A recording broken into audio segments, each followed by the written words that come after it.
ஓம் முருகா போற்றி, கந்தா போற்றி, கடம்பா போற்றி, கதிர்வேலா போற்றி, அறுபடை வீடு கொண்ட முருகப்பெருமானே போற்றி போற்றி. என் செல்ல பிள்ளையே, இன்று இரவு தூங்கும் முன் இதை 7 முறை சொல்.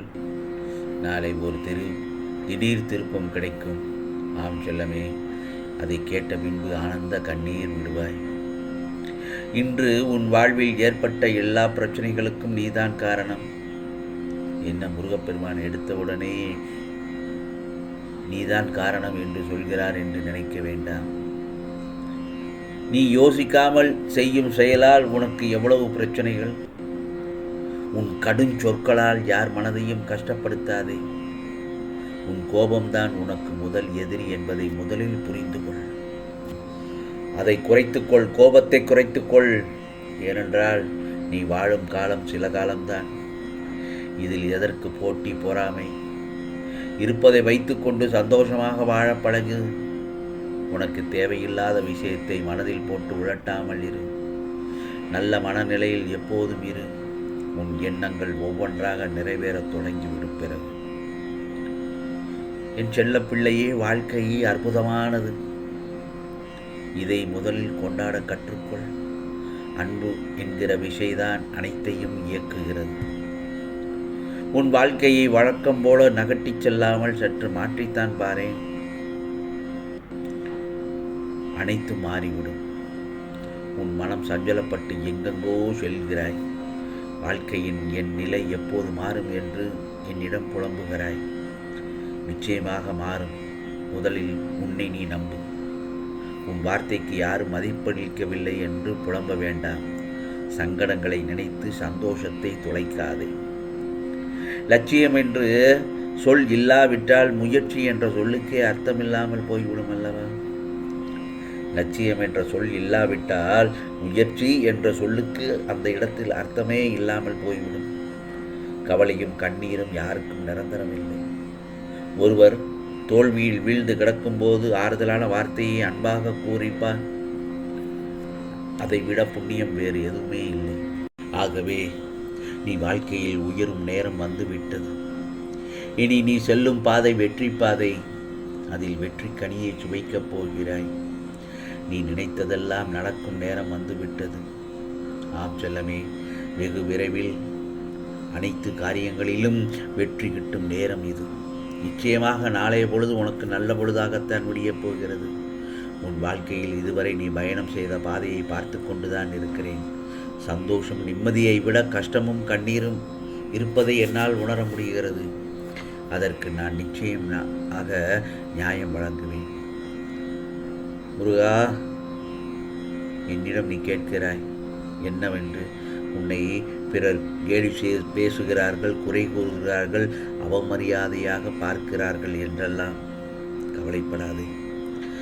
அவர்களுக்கெல்லாம் நீ ஒரு புன் சிரிப்பை தவிர வேறு எதையும் காட்டாதே. எழுந்து கால் ஊன்றி நில். உன்னால் முடியும். உன்னால் மட்டுமே முடியும். நிச்சயமாக நீ சாதிக்கப் போகிறாய். ஆம் செல்லமே, நான் உன்னை விட்டு இந்த முருகப்பெருமான் எங்கும் விலக மாட்டேன். உன்னை கைவிடவும் மாட்டேன். நீ சிந்தும் கண்ணீர் மற்றும் வலிகளை நிச்சயமாக நான் நன்கு உணர்வேன். வேறு எவரும் உனக்கு தீங்கு செய்ய விட மாட்டேன். என் அனுமதி இல்லாமல் எதுவும் நடக்காது. நான் உன்னை பாதுகாப்பேன். உன் வேண்டுதல் வீணாக போவதில்லை. அதற்கு பதில்கள் கூடிய விரைவில் வந்து சேரும். அதுவரை உன் பிரார்த்தனையை நீ செய்து கொண்டே இரு. உன்னை கண்காணித்து கொண்டுதான் இருக்கிறேன். உன் தேவைகளை எல்லாம் பூர்த்தி செய்கிறேன். மனம் தளராது விழிப்புடன் இருந்து வா. என் மீது கொண்ட நம்பிக்கை என்றுமே வீண் போகாது. அதே நேரத்தில் உனது உழைப்பையும் அன்பையும் பிறர் தவறாக பயன்படுத்தும் போது அல்லது பலனை பிறர் அனுபவிக்கும் போதும் வருத்தப்படாதே. அவர்கள் உன் கர்மாக்களையும் பாவங்களையும் அனுபவித்து உன் கர்ம வினைகளை விரைந்து முடிப்பதற்கு தான் அப்படி செய்கிறார்கள். அந்த சமயத்தில் உனக்கு வருத்தம் அதிகமாகத்தான் இருக்கும். ஆனாலும் உன் கர்ம வினைகள் குறையுது என்று நிம்மதியாக இருந்து கொள். எப்படிப்பட்ட சூழ்நிலையிலும் இழந்து போனதையும் தொலைத்து விட்டதையும் நினைத்து கவலைப்படாதே. நடப்பவை யாவும் நன்மைக்கே என்று நம்பிக்கையுடன் உன் லட்சியத்தை நோக்கி முன்னேறி சென்று கொண்டே இரு. நிச்சயமாக உனக்கானது நன்மை மட்டும்தான் இந்த முருகப்பெருமான் செய்வேன். உறுதியாக நம்பிக்கையோடு இரு, கவலைப்படாதே, நான் இருக்கிறேன். நீ பக்தி செய்தால் என்னிடத்தில் வருவாய், தொண்டு செய்தால் உன்னிடத்தில் நிச்சயமாக நான் வருவேன். நான் உன்னை விட்டு விலகவும் மாட்டேன், கைவிடவும் மாட்டேன்.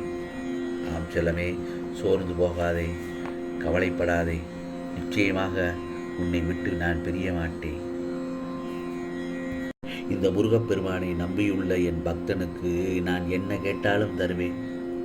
அதற்கு முன் அந்த அதீத சக்தியை தக்க வைத்து கொண்டு பத்திரமாக இந்த உலகின் முன்னேற்றத்திற்காக பயன்படுத்துவானா அல்லது மாட்டானா என்பதையும் நான் சோதிப்பேன்.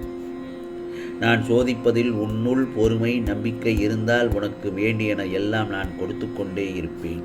பிறகு நீ நினைத்தது எல்லாம் கைகூடி வரும். நீ அழுததெல்லாம் போதும். பல நாட்களாக நீடித்த உன் பிரச்சனைகள் எல்லாம் நிச்சயமாக நாளை காலை பொழுதிலிருந்து உனக்கு நல்லதொரு முடிவுக்கு வந்துவிடும் என் செல்லமே. பயமின்றி செல். நீ கேட்டது எல்லாம் கொடுக்க ஒரு அவதாரமாகத்தான் நான் வருவேன். இது முருகப்பெருமானின் சத்திய வாக்கு, என்றும் பொய்யாகாது. யாம் இருக்க பயமே, என் வேலுண்டு வினையில்லை முருகா என்று என் நாமத்தை சொல்லிக்கொண்டே நீ இந்த இரவை கழித்துக்கொள். நிச்சயமாக உனக்கு நாளைய பொழுது நல்ல பொழுதாக முடியும். இரவு தூங்குவதற்கு முன் இந்த மந்திரத்தை 7 முறை சொல் என்று சொன்னேன். நிச்சயமாக நல்லதொரு திருப்பம் கிடைக்கும். கவலைப்படாதே, உனது கஷ்டங்கள் எல்லாம் பனி போல விலகப் போகிறது. போனவர்களை பற்றி நீ கவலையே பட தேவையில்லை. உன் அருமை தெரிந்தவர்கள், உன்னை விட்டு விலகிச் சென்றவர்கள் தானாக திரும்பி வந்து விடுவார்கள். என்னை நீ எப்படி வழிபட்டாலும் ஏற்றுக்கொண்டு நிச்சயமாக உனக்கு அருள் பாலிப்பேன். அதே சமயம் என்னுடைய மந்திரத்தை சொல்லி மனமுருகி வழிபட்டால் பட்ட கஷ்டங்களை எல்லாம் பனிபோல் விலக்கி வைத்து நிச்சயமாக அருள் பாலிப்பேன். அடைந்த துன்பங்களில் இருந்ததெல்லாம் ஆனந்த வாழ்க்கையை மாற்றி தந்து விடுவேன் இந்த முருகப்பெருமான். அது என்ன மந்திரம் தெரியுமா? ஓம் சௌம் சரவணபவ, ஸ்ரீம் க்ரீம் கலீம் க்ளௌம் சௌம் நமக என்னும் முருகப்பெருமானின் மந்திரத்தை இன்று இரவு தூங்குவதற்கு முன் சொல் என் செல்லமே. நிச்சயமாக நாளைய பொழுது நல்ல பொழுதாக விடியும். இது முருகப்பெருமானின் அருள் வாக்கு. ஆம் செல்லமே, உனக்கானதெல்லாம் நிச்சயமாக நல்லது நடக்கும். நல்லது மட்டுமே நடக்கும். அதுவும் நன்மையாகவே இருக்கும். ஓம் சரவண பவ, ஓம் சரவண பவ, ஓம் சரவண பவ.